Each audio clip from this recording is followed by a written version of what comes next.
The situation in the city of Bakhmut is now critical.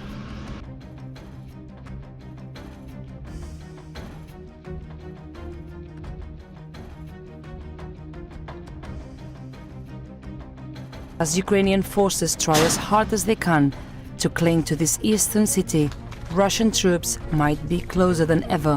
Я обращаюсь к президенту Украины. Осталась одна дорога.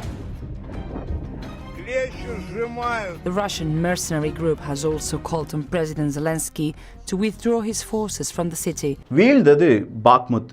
Practically பாக்முத்தை surround பண்ணிட்டோம் அப்படின்னு சொல்லி வேக்னர் குரூப் சொல்லியிருப்பது ட்விட்டரில் அது ஒரு வைரலாக ஓடிட்டுருக்கு ஹேஷ்டேக். பாக்முத் பகுதி ரொம்ப இம்பார்ட்டண்டான பகுதி அப்படிங்கிறது நம்ம எல்லாருக்குமே தெரியும். அப்படிப்பட்ட பகுதியை ரஷ்யா கையகப்படுத்திட்டாங்கன்னா என்னென்ன நடக்கும் தெரியுமா? ரஷ்யாவுக்கு மிகப்பெரிய ஒரு பூஸ்ட் கிடைக்கும். ஏன்னா இவ்வளோ நாள் தொடர்ச்சியாக இவங்க யுத்தம் பண்ணிகிட்டே இருக்காங்க அப்படிங்கிறது மட்டும்தான் வெளியுலகம் பேசிகிட்டு இருக்கு. ஸோ ரஷ்யாவை பொறுத்த வரைக்கும் அவங்களுடைய இராணுவ வீரர்களை பொறுத்த வரைக்கும் அவங்களுக்கு ஒரு பெரிய வெற்றி அப்படிங்கிறது வேணும். பெரிய வெற்றியாக இல்லாட்டி கூட பாக்முத் பகுதி அவங்கள பொறுத்த வரைக்கும் மிகப்பெரிய வெற்றி தான். இந்த பாக்முத் பகுதி வழியாகத்தான் ரஷ்யாவுக்கு தேவையான லாஜிஸ்டிக்ஸ் இனிமேல் எல்லாமே நடக்க போகுது. அப்போ இவ்வளோ நாள் உக்ரைனுக்கு தேவையான லாஜிஸ்டிக்ஸ் எல்லாமே இந்த பாக்முத் பகுதி தான். நான் ஒரு வார்த்தையை சொன்னேனே, ப்ராக்டிக்கலி சரவுண்டட் அப்படின்னு சொல்லி. காரணம் இருக்குது, ஒரே ஒரு வழி மட்டும் இப்போ அங்கே பெண்டிங்காக இருக்குது. அந்த வழியும் பிடிச்சு எடுத்துட்டாங்கன்னா முடிஞ்சு ஃபுல்லாக சரவுண்டட் பண்ணிடுவாங்க. இதில் இன்னும் சில விஷயங்கள் இருக்குது, அதை தான் இந்த ஒரு பதிவில் ஷார்ட்டாக பார்க்க போகிறோம். பார்த்துடலாமா?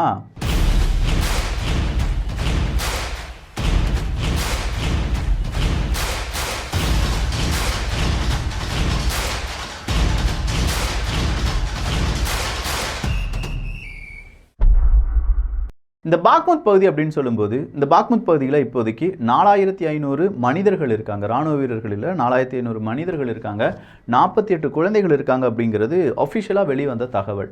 ஸோ இவங்க ஏன் இன்னும் பாக்முத் பகுதியை விட்டு வெளியில் போகலை அப்படிங்கிற ஒரு கேள்வி இருக்கலாம். ஏன்னா பல மாதங்களாக பாக்முத் பகுதியில் சண்டை, அதுவும் ரஷ்யாவினுடைய ரொம்ப அக்ரெசிவான சண்டை எல்லாமே இருந்துச்சு. இந்த ஒரு பகுதியை மீட்டெடுக்க வேண்டும் அப்படின்னு சொல்லி உக்ரைனும் போராடிட்டு இருந்தாங்க. இந்த பகுதியை நம்ம பிடித்தே ஆக வேண்டும் அப்படின்னு சொல்லி ரஷ்யாவும் போராடிட்டு இருந்தாங்க. ஒரு கட்டத்தில் கர்சன் பகுதியை விட்டு ரஷ்யா வெளியேறுது. யாருக்குமே நம்ப முடியல, என்னடா கர்சன் பகுதியை விட்டு ரஷ்யா வெளியே வராங்களே அப்படின்னு சொல்லி எல்லாருமே கேட்டுட்டு இருந்த நேரத்தில் புட்டின் அவர்கள் ரொம்ப சைலண்டாக சிரிக்கிறார்.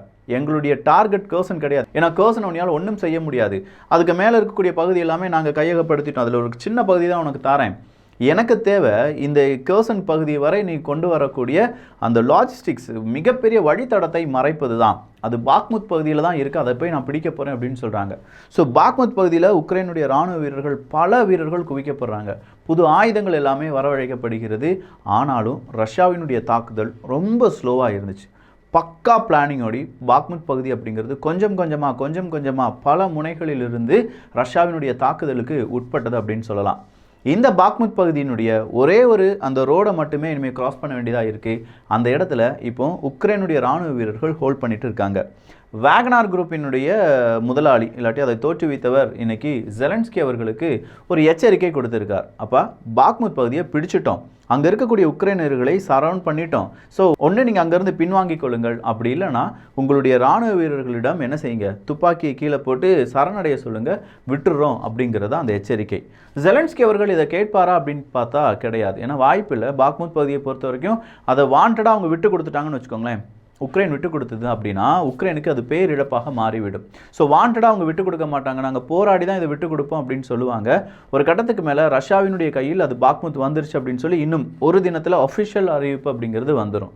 புட்டின் அவர்கள் ஆல்ரெடி பாக்முத் பகுதி மட்டும் கிடையாதுங்க, இந்த பிரான்சன் அப்படிங்கிற ஏரியாவில் உக்ரைனுடைய தீவிரவாதிகள் தாக்குதலை நடத்திட்டாங்க அப்படின்னு சொன்னதுனால பல சட்டத்திட்டங்களை அவர் என்ன செஞ்சிட்ருக்கார், மாற்றி அமைத்து கொண்டிருக்கிறார். ஸோ அந்த சட்டத்திட்டங்களை மாற்றி அமைக்கக்கூடிய புட்டின் அவர்கள் பாக்முத் பகுதியும் கிடைத்த பிறகு ஒட்டு மொத்தமாக அடுத்ததான் அவங்களுடைய ஒஃபென்சிவை ஆரம்பிக்க போகிறாங்க. ஆல்ரெடி புட்டின் அவர்கள் அணு ஆயுத போர் வரலாம் அப்படின்னு சொல்லியிருக்காரு. அது கூடவே பாக்முத் பகுதியும் பிடிச்சிட்டாங்கன்னா உக்ரைன் இப்போது கொஞ்சம் கொஞ்சமாக தனிமைப்படுத்தப்பட்டு வருகிறது. அதாவது அந்த 4 ரீஜன்லேருந்து ரஷ்யா பிடித்திருக்காங்க பார்த்தீங்களா, டோன்பாஸ் ரீஜனாக இருக்கட்டும், கர்சனாக இருக்கட்டும், சாப்ரோசேஷியாவாக இருக்கட்டும், இந்த 4 ரீஜன்லேருந்து உக்ரைன் தனிமைப்படுத்தப்படுகிறது. சி ஆஃப் அசோவுக்குள்ளே கண்டிப்பாக இனிமேல் உக்ரைனால் வர முடியாது. அப்படின்னா கீழே இருக்கக்கூடிய பிளாக் சி மட்டும்தான் அவங்களுக்கு கடல் வழியாக பயணத்தை மேற்கொள்வதற்காக இருக்கக்கூடிய இடம். அந்த இடத்துல ஒடிசியா இருக்குது. நேராக மோல்டோவாவினுடைய லேண்ட் காரிடோர் அமைப்பதற்கான வழிமுறைகளை ரஷ்யா கொஞ்சமாக யோசிச்சுட்டு இருக்காங்க. அதனால தான் மோல்டோவா ரொம்ப பெரிய அளவில் பேசு பொருளாக இருக்குது. எப்படி ஒரு 3 மாதத்துக்கு முன்னாடி இந்த பாக்முத் அப்படின்னு சொல்லும்போது யாருக்குமே புரியலையோ, அதே மாதிரி நான் சொல்கிறேன் இந்த டிரான்ஸ்னிஸ்ட்ரியா அப்படிங்கிற இடத்தை அதிகமாக உங்களுக்கு தெரியாது. பட் அடுத்ததாக மிகப்பெரிய அளவில் பேசுபொருளாக மாறக்கூடிய ஒரு இடம் அதுதான். ஏன்னா ரஷ்யாவினுடைய அந்த ஒரு வழித்தடம் ஒரு எல் ஷேப்பில் ரிவர்ஸாக போட்டோம்னா எப்படி இருக்குமோ அப்படி ஒரு கோரிடோரை, லேண்ட் கோரிடோரை அமைப்பதற்கு மோல்டோவா இன்றியமையாத ஒரு பிளேஸ். அதை கண்டிப்பாக ரஷ்யா செய்வாங்க. அப்படி செய்வதற்கு தான் புட்டின் அவர்களுடைய காய் நகர்த்தல் எல்லாமே வந்து கொண்டிருக்கிறது. ஸோ புட்டின் அவர்களுக்கு எதிராக அமெரிக்காவினுடைய பல காய் நகர்த்தல் அப்படிங்கிறது இந்த பாக்முத் பகுதியில் ஃபெயிலியர் ஆயிடுச்சு. அது இல்லாமல் பீரங்கிகள் கிடைப்பதிலும் இப்போது உக்ரைனுக்கு மிகப்பெரிய அளவில் சவால்கள் அப்படிங்கிறது இருக்குது. ஜெர்மனியை கை காண்பிக்கிறாங்க. ஜெர்மனியுடைய சான்சலர் ஸ்கோல்ஸ் அவர்கள் நேராக அமெரிக்காவுக்கு வரப்போகிறாரு, பேச்சுவார்த்தையில் ஈடுபட போகிறாரு. இன்னைக்கு வேற புட்டின் அவர்கள் மிகப்பெரிய அளவில் சில பல விஷயங்கள் எல்லாமே பேசியிருக்காங்க. G20 நாடுகளிடையே ஒரு உடன்படிக்கை அப்படிங்கிறது எட்டப்படவில்லை. நிறைய பேர் உக்ரைனுக்கு எதிர்ப்பை தெரிவிச்சிட்டாங்க. உக்ரைனுக்கு ஆதரவாக இருந்த நாடுகள் கூட சில நேரங்களில் உக்ரைனுக்கு ஏன்பா இவ்வளோ டாக்ஸை நம்ம செலவழிக்கணும் அப்படிங்கிற கேள்வியை கேட்க ஆரம்பிச்சிட்டாங்க. இது எல்லாத்தையுமே கூட்டி கழிச்சு பார்க்கக்கூடிய அமெரிக்காவுக்கு பாக்முத் பகுதி தோல்விதான் அப்படிங்கிறத புரிஞ்சிருப்பாங்க. ஸோ அடுத்ததாக உடனடியாக இந்த தோல்வியிலிருந்து துவண்டு விடக்கூடாது அப்படிங்கிறதுக்காக கொஞ்சம் ஃபண்ட் அமெரிக்கா இன்னும் உக்ரைனுக்கு நாங்கள் உதவுறோம் அப்படிங்கிற பேரில் உதவலாம். இன்னும் பலவிதமான வெப்பன்ஸை நாங்கள் தாரோன்னு சொல்லி அமெரிக்கா யாருக்கு ஒரு உறுதியை கொடுக்கலாம், உக்ரைனுக்கு ஒரு உறுதியை கொடுக்கலாம்.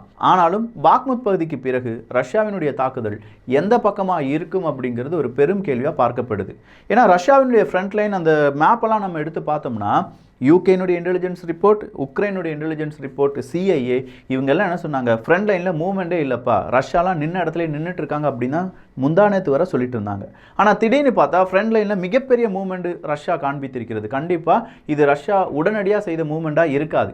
ஏன்னா அந்த அளவுக்கு உக்ரைனுடைய இராணுவமும் அங்கே என்ன செய்யலை, எதிர்பார்க்காம இருக்கலை. அவங்க என்ன செஞ்சாங்க, மிகப்பெரிய அளவில் எதிர்பார்த்தாங்க ரஷ்யா வந்து அடிப்பாங்க, கண்டிப்பாக பாக்முத் பகுதியை பிடிப்பாங்க, இது மிகப்பெரிய ஒரு யுத்தமாக மாறுவதற்கான வாய்ப்புகள் இருக்குது. அதனால் உக்ரைனுடைய இராணுவ வீரர்களும் அங்கே குவிக்கப்பட்டிருந்தார்கள். ஆனால் ஊடகத்தில் வெளியான செய்திகளின் அடிப்படையில் ரஷ்யா ரொம்ப ஸ்லோவாக வந்தாங்க, ஆனால் இப்போ திடீர்னு ஃபாஸ்ட்டாக வந்துட்டாங்க அப்படின்னு சொல்கிற அளவுக்கு அந்த ஊடகத்தினுடைய செய்திகள் நம்ம பார்க்க வேண்டியதாக இருக்கும். பட் உண்மை என்னன்னா ரஷ்யா ரொம்ப பெரிய அளவில் கிராஜுவலாக முன்னேறிட்டு தான் இருந்தாங்க. அதை வெளியில் சொல்லிட்டாங்க அப்படின்னா, இல்லை உண்மை வெளியில் வந்துருச்சுன்னா உக்ரைனுக்கு உதவக்கூடிய நாடுகளும் உதவாது, உக்ரைனுடைய இராணுவ வீரர்களுக்கு ஒரு சோர்வை ஏற்படுத்தும். உக்ரைனுக்கு உதவக்கூடிய நாடுகள், அந்த நாட்டு மக்கள், அவங்களுடைய வரிப்பணம் இதற்காக செலவழிக்கப்படுகிறது அப்படின்னு சொல்கிற அந்த மக்களுக்கும் கோபம் வந்துடும். இதெல்லாம் பார்த்து கொண்டிருந்த அந்த ஊடகங்கள் தான் இந்த முக்கியமான செய்தியை சொல்ல மறுத்துட்டாங்க. பட் நல்லா தெரியும், வியூகத்தில் 2 தினங்களுக்கு முன்னாடியே சொல்லிட்டேன், 2 தினங்களுக்கு பிறகு பாக்முத் பகுதி பிடிக்கப்பட்டு இருக்கிறது அப்படிங்கிற செய்தி வெளியாகும்னு இதோ அது நடந்து விட்டது. ஸோ இந்த பாக்முத் பகுதிக்கு பிறகு உக்ரைனுக்கு ஏற்படக்கூடிய மிகப்பெரிய சிக்கல் என்ன அப்படின்னா, எகைன் உக்ரைனுக்கு தேவையான உதவிகளை கிடைக்க வைப்பது தான். பல நாடுகள் பேக் அடிச்சிட்டாங்க அப்படின்னு சொல்லி பார்த்துட்டோம் பார்த்தீங்களா. இந்த பாக்முத் பகுதியும் இவங்களுடைய கைவிட்டு போயிடுச்சு அப்படின்னு சொல்லும்போது உக்ரைனுக்கு சப்போர்ட் அப்படிங்கிறது இன்னும் கொஞ்சம் கம்மியாகும். இதிலிருந்து உக்ரைன் வெளியில் வந்தால் மட்டும்தான், வெளியில் உக்ரைனை கொண்டு வந்தால் மட்டும்தான் அமெரிக்கா நினைப்பதும் நடக்கும், ஜெலன்ஸ்கி அவர்கள் நினைப்பதும் நடக்கும். கடைசியாக ஒரு அப்டேட் என்னன்னா, இஸ்ரேலினுடைய முன்னாள் பிரைம் மினிஸ்டராக இருந்தவர் பெனட் அவர்கள். ஸோ இந்த பெனட் அவர்கள் என்ன சொல்லியிருக்காரு அப்படின்னா, அவர் வந்து ரொம்ப புட்டின் அவர்கள் கூட நட்புடன் இருந்த ஒரு மனிதர். February மாதம் 2022 இந்த ரஷ்யா உக்ரைன் போர் தொடங்குற அந்த ஒரு வாரத்தில் தான் இவங்களுடைய நட்பின் அந்த ஒரு ஒப்பந்தத்தை கேன்சல் பண்ணுறார். ஸோ அப்படிப்பட்ட பெனட் அவர்கள் என்ன சொல்லியிருக்காருன்னா, நாங்கள் பேச்சுவார்த்தையில் ஈடுபட்டு இருந்தோம், மேற்குலக நாடுகளில் குறிப்பாக அமெரிக்கா போன்ற நாடுகள் இப்போதைக்கு பேச்சுவார்த்தை வேண்டாம் அப்படின்னு சொல்லி நிராகரிச்சிட்டாங்க. ஏன்னா புட்டின் அவர்கள் கேட்டது 2 விஷயம்தான். டீநாசிஃபிகேஷன் அப்படிங்கிறதும் அவங்க வந்து இப்போ நேட்டோ எக்ஸ்பேன்ஷன் அப்படிங்கிறது இல்லாமல் செய்யப்பட வேண்டும் அப்படிங்கிறது தான். இதில் டீநாசிஃபிகேஷன் அப்படிங்கிறது ஜெலன்ஸ்கி அவர்களே அவருடைய பதவியிலிருந்து தூக்குவது. இன்னொன்று வந்து கண்டிப்பாக அங்கே நேட்டோ எக்ஸ்பேன்ஷன் அப்படிங்கிறது பொதுவாக இருக்கக்கூடிய விஷயம்தான்.